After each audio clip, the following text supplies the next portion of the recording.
All right, let's try to cover field stripping and reassembly of your folding pistol carbine and 22 long rifle. Now, of course, you'll want to make sure that your firearm is empty and unloaded. So we have no magazine in here. There's no round in the chamber. That's always the perfect place to start.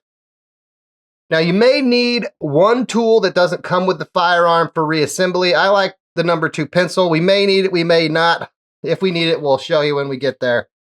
The first step of field stripping your firearm is you need to remove the buttstock. And to do that, you're going to pull up on this spring notch that is the magazine release on the storage stock.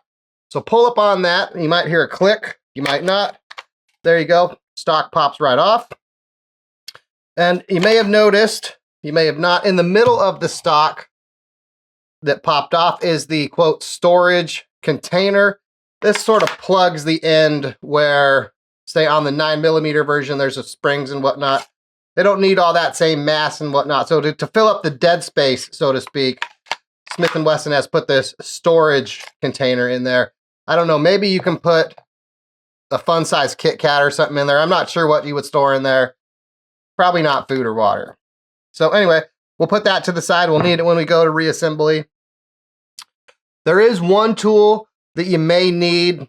Well, the odds are good that you will need when disassembling and reassembling the firearm. Luckily, it comes included with the firearm.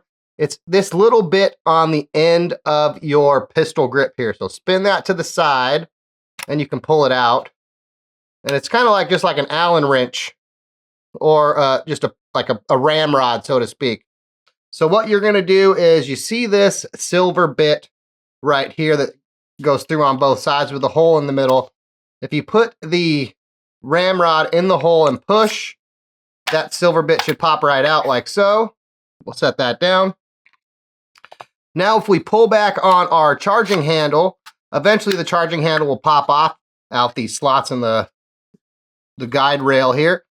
And we can use the tool if we need to help coax the bolt out of our firearm, like so. So, bolt has been removed from our firearm. That's as far as we need to take it on disassembling the firearm and frame portion.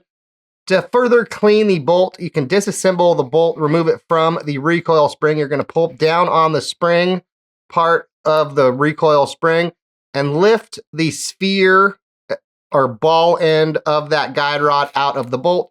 Repeat that same thing with the spring on the other side. Try to do this so you can see it on camera, like so.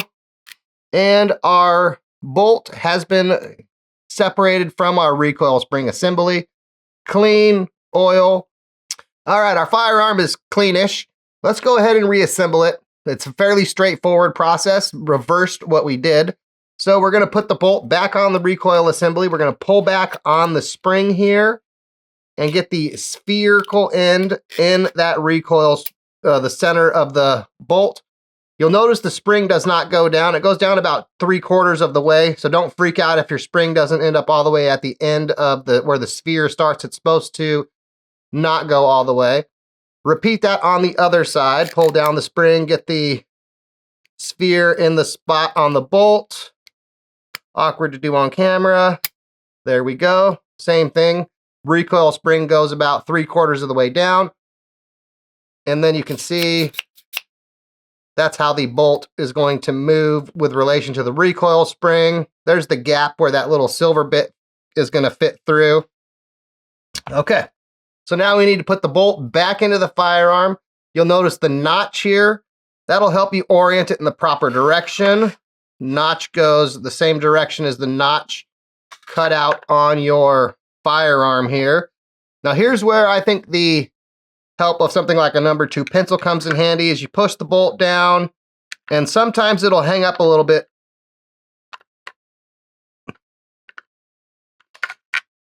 So we got the bolt in. We're going to put our charging handle in place. Now this is where I need to use the pencil to push it down a little bit more. There we go. So now we have the charging handle on the bolt in And you want to make sure when you push the charging handle down that your bolt closes all the way. If it doesn't close all the way, that's where I find that the pencil helps. Sometimes the bolt kind of hangs up a little bit just in front of where the charging handle will catch on it. So now we need to get the silver bit back in here. And this is where, again, where the tool comes in handy. Sometimes it'll get oriented a little bit cattywampus. That's a technical term. So you put your tool through the middle and you just make sure that it's oriented in the correct direction. So that way you can lock it in place like so. So there we go. Bolt is now in the firearm. The locking piece is in place. We're going to put the, quote, storage reservoir back in. And then you can check from here before you put your stock on. Make sure that your bolt moves and comes back like it should. Looks good. And then we'll put our stock on. So, boom, push, boom, locked in place. Your firearm is now ready for action. So, looked daunting from the manual. Not that bad once you get the hang of it. And of course, don't forget to put your tool back in place for the next time that you need to clean your firearm. So, there you go.